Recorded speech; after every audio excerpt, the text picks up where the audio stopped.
25 years ago, Bangladesh, devastated by floods and its war of independence from Pakistan, faced a health emergency of epic proportions. Diseases caused by dirty water were killing millions of people. The solution that UNICEF, the United Nations Fund for Children, and the Bangladesh government came up with back then seemed ideal. But it turned out the solution came very close to being worse than the problem. The problem is not that there's a shortage of water in Bangladesh. It's everywhere in this land of great river deltas, where 125 million people are squeezed into an area the size of Wisconsin. The problem is the surface water has always been unclean, unsafe to drink. And so UNICEF, working with the Bangladeshi government, designed and supplied 1 million of these hand-pumped wells to almost every village. And following their lead, people dug another 3 million wells. The project was designed to stamp out waterborne diseases that were taking a terrible toll, especially on the nation's children. They say the road to hell is paved with good intentions, and this story is a dramatic example of that.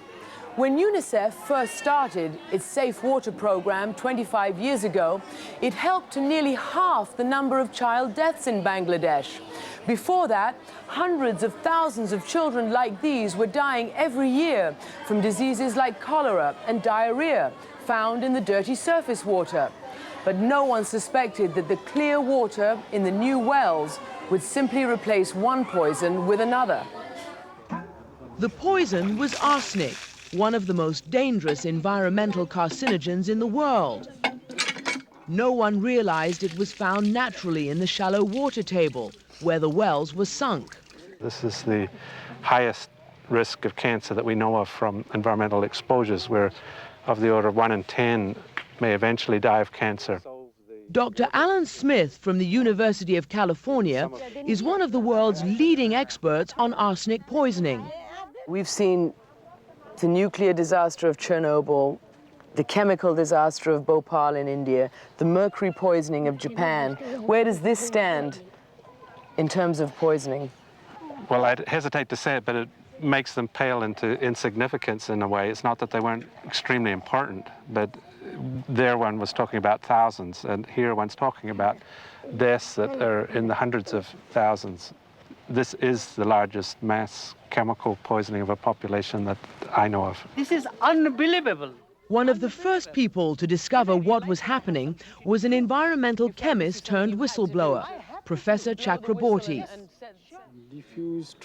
He can't understand why his warnings were ignored and why the world failed to mobilize the people and resources to fix the problem.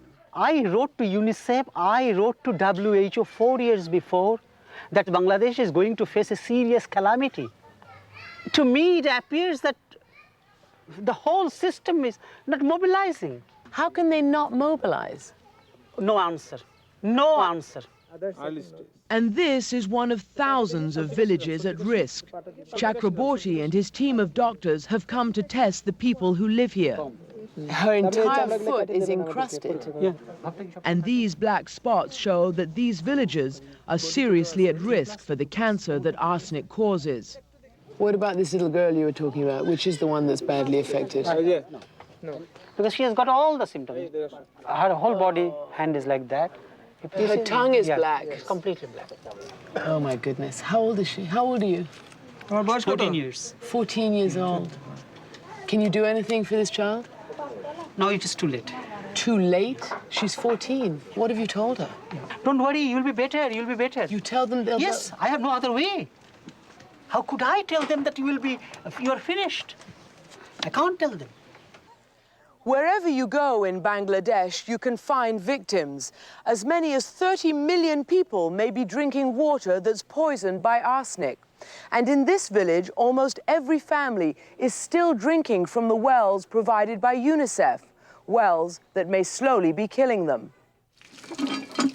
But no one here knows which ones are safe and which ones aren't.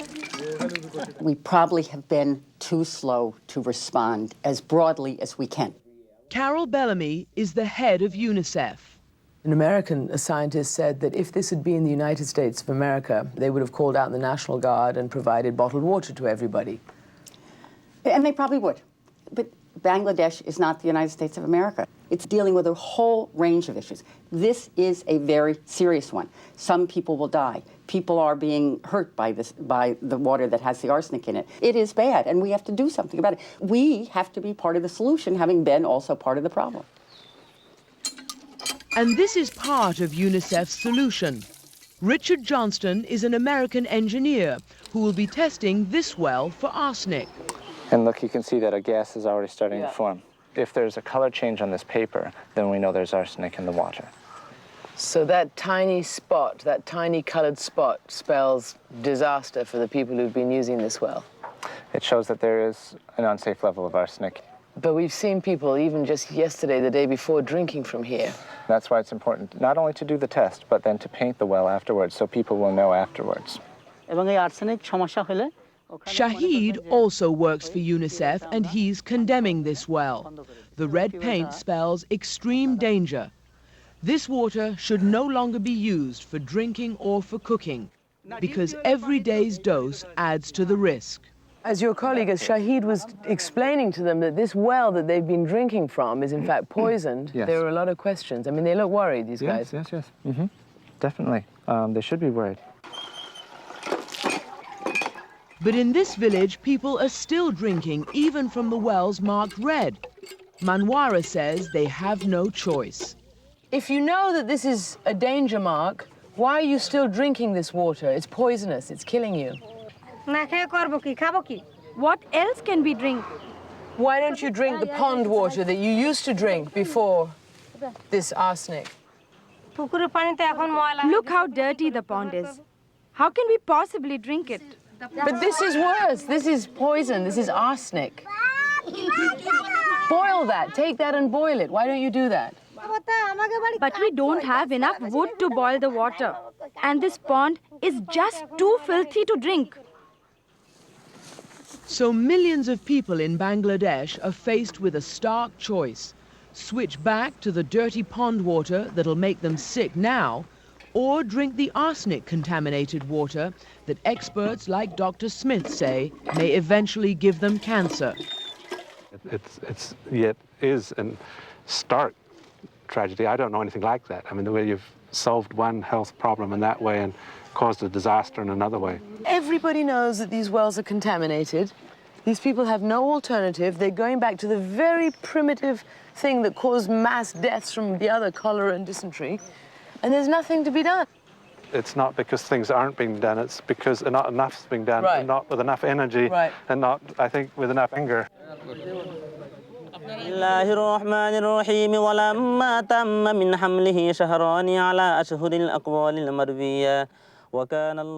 In this village, they're praying for a solution. Today, they're beginning a search for safe water. And it'll show just how hard it is for the people of Bangladesh to overcome the damage done by the best of intentions.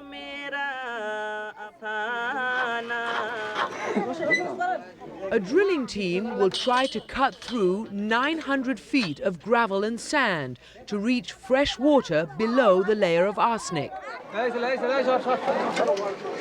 It's one of 5,000 deep wells that UNICEF is funding this year to help communities most affected by the poison. The crew will work round the clock in continuous shifts, powering the pump and the drill by hand.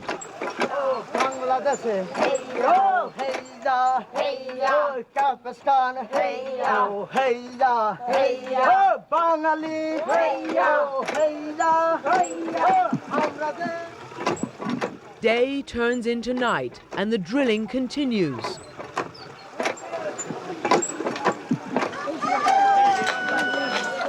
Night turns into dawn, and still the drilling continues.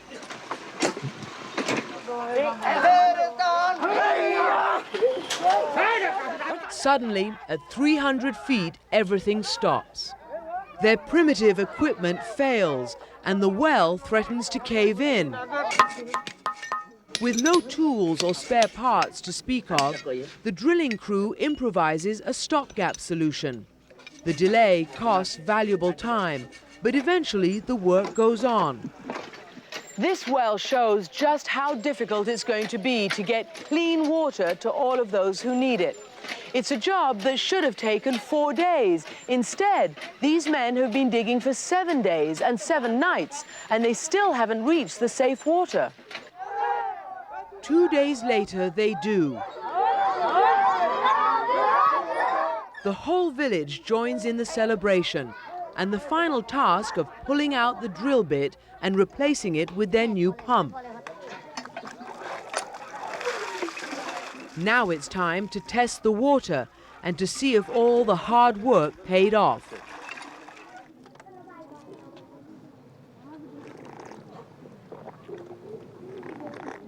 This time, everyone's prayers are answered. The water is free of arsenic.